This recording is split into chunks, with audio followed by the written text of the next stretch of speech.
Eebila 15 2026 bakka guyyaa gootota Oromoo geessan jecha oduu yeroo kana isin biraan geenya. Eebilli 15 guyyaan yaadannoo gootota wareegamtoota Oromoo waajjira muummee adda bilisummaa Oromoo Gullalleetti kabajamaa ooleera. Sirna yaadannoo eebila 15 2026 waajjira muummee adda bilisummaa Oromootti kabajamee oole sun akkuma aadaa Oromootti eebba maanguddootaan eegalee sirni dungoo qabsiisuu miseensa shanee gumii sabaa ABO Jaal Mikaa'el Booranaatiin taasifamee faaruun gootota wareegamtoota Oromoo maal dhaamanii jaallawwan qabsoof kufanii jedhu hirmaattota sagantaatiin faarfameera. Guyyaa kabajamaa kana ilaalchisuun kan haasaa baniinsaa taasisan miseensi gumii sabaa adda bilisummaa Oromoo Jaal Kennesaa Ayyaanaati.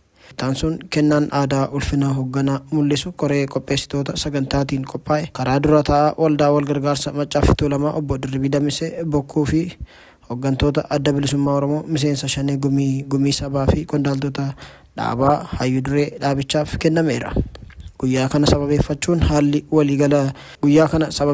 haala waliigalaa dhaabni isaanii keessa darbee fi keessa jiru dabalatee egeree dhaabaa irratti hayyureen adda bilisummaa Oromoo Jaal Daawud Ibsaa haasaa taasisaniiru. Itaan sun walaloon Irbuu Shinnigaa jedhu dhaggeeffatamuun guyyaa kana kan ilaallatu walaloo Jaal Geessisaa Kuusaan dubbifameera. Hirmaattota sagantaa keessaa Jaal Bayyanaa Bal'isaa, obbo Dirribii Damisee, Jaal Alamaayyoo Diroo fi Jaal Huseen Ahmad haasaa taasisaniiru. Xumura irratti sirni yaadannoo gootota wareegamtoota Oromoo faaruu alaabaan hirmaattonni sagantaa gamtaan faarfachuun guyyaan kun yaadatamee sirni yaadannichaa milkii fi injifannoon goolabame.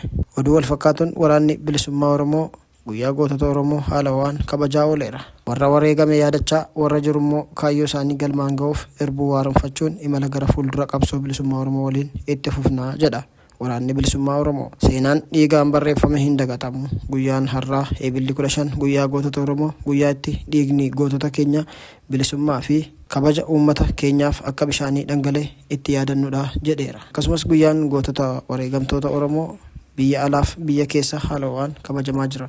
Baga kabaja guyyaa gootota Oromoo eebila 15 2026 isin ga'e nu ga'e.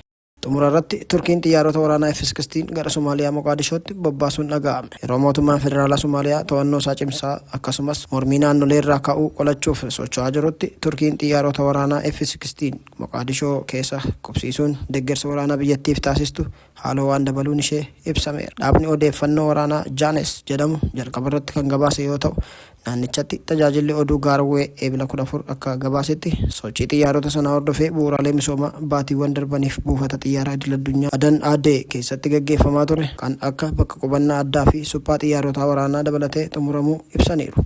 Hooggantoonni Turkii akka ibsanitti xiyyaaronni sunneen hojii farra shororkeessummaa garee Alshabaab irratti gaggeeffamu cimsuuf akkasumas nageenya galaanaa eegsisuu keessumaa hojii qorannoo boba'aa galaana Somaaliyaa keessatti gaggeeffamaa jiru waliin walqabatee tajaajila kan kennan ta'uu eeraniiru.